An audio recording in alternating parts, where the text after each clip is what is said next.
আস্ত ছোলার মুসমুসে পকোড়া খেতে দারুণ টেস্ট। আসসালামু আলাইকুম বন্ধুরা, আশা করছি সবাই ভালো আছো। আলহামদুলিল্লাহ আমিও ভালো আছি। নতুন একটি রেসিপিতে সবাইকে স্বাগতম। তো বন্ধুরা, আস্ত ছোলা দিয়ে মজাদার একটি পকোড়ার রেসিপি তোমাদের মাঝে আজকে শেয়ার করতে চলেছি। তো ভিডিওর শুরুতে একটি লাইক দিয়ে পুরো ভিডিওটার সঙ্গে থেকেও, আশা করছি সবারই ভালো লাগবে। তো এখানে হচ্ছে বেশ কিছুটা ছোলা আমি খুব ভালোভাবে সিদ্ধ করে নিয়েছি। সিদ্ধ করার পর হচ্ছে একদম পানিটা ছাড়িয়ে নিয়েছি, ঝরঝরে ভাবে নিয়েছি, এখানে পানি রাখা যাবে না। তো এবার হচ্ছে বাটিতে কিছুটা বেসন নিয়ে নিলাম, দিয়ে দিচ্ছি পেঁয়াজ এবং কাঁচামরিচ কুচি,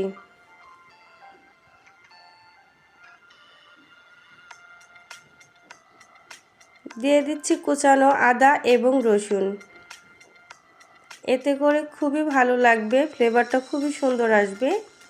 দিয়ে দিচ্ছি বেশ কিছুটা ধনিয়া পাতা কুচি, দিয়ে দিচ্ছি হলুদের গুঁড়ো, মরিচের গুঁড়ো, হাফ চামচ ধনিয়া গুঁড়ো, দিয়ে দেব 2 চামচ পরিমাণ চাট মশলা, দিয়ে দিচ্ছি স্বাদ মতো লবণ। এবার খুব ভালো করে সব কিছু মিক্স করে নেব। খেতে ভীষণ ভালো লাগে এই আস্ত ছোলার পকোড়াটা, একবার হলে বন্ধুরা বানিয়ে দেখবে।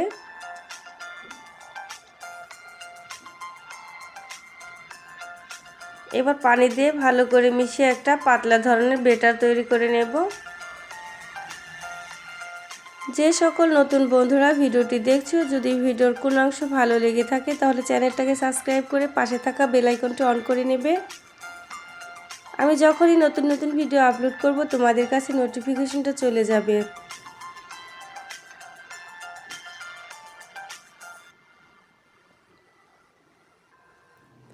রেসিপিটি আমার বন্ধুদের কাছে কেমন লেগেছে কমেন্টের মাধ্যমে জানিয়ে যেও।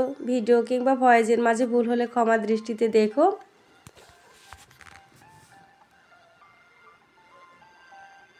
ভালোভাবে মিশিয়ে নেওয়া হয়ে গিয়েছে। এবার হচ্ছে সিদ্ধ করা ছোলাগুলো দিয়ে দিচ্ছি, দিয়ে আবারও সব কিছু একসঙ্গে মিক্স করে নেব।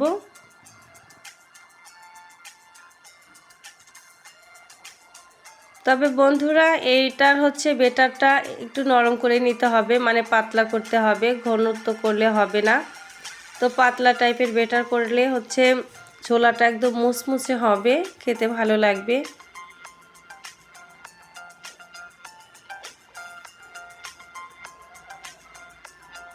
এই আস্ত ছোলার পকোড়াটা নাস্তা হিসেবে ব্যবহার করতে পারো, কিংবা হচ্ছে ইফতারি আইটেমেও রাখতে পারো, খেতে কিন্তু দুর্দান্ত হয়। দেখে বুঝতে পারবে জিনিসটা কতটুকু লোভনীয় হতে পারে। তো লাস্ট পর্যায়ে এখানে দিয়ে দিচ্ছি শুকনো চালের গুঁড়ি। তো তোমরা এখানে কর্নফ্লাওয়ারটাও ইউজ করতে পারো। এই তো দেখতেই পাচ্ছ পাতলা ধরনের একটা বেটার তৈরি করে নিয়েছি। এবার চলে যাচ্ছি মূল রান্নাতে। চুলায় প্যান বসিয়ে তেল গরম হতে দিয়েছি। এখন এক এক করে পকোড়াগুলো বানিয়ে নেব। মিডিয়াম আঁচেই ভেজে নিতে হবে।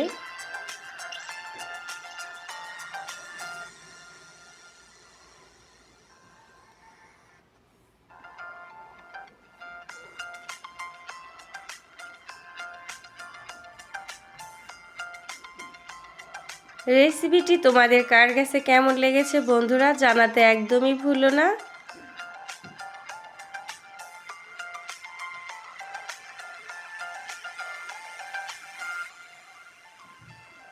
তো কিছুক্ষণ ঢাকনা দিয়ে ঢেকে রান্না করে নিয়েছি। এবার হচ্ছে উল্টে দেব। কয়েকবার উল্টে পাল্টে একদম মুসমুসে করে ভেজে নিতে হবে।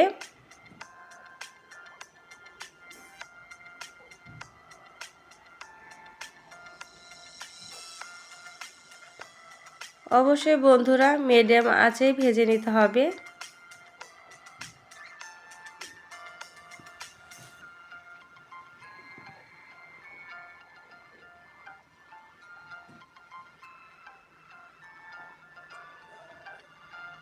এই তো ভাজা হয়ে গিয়েছে, এবার তুলে নেব।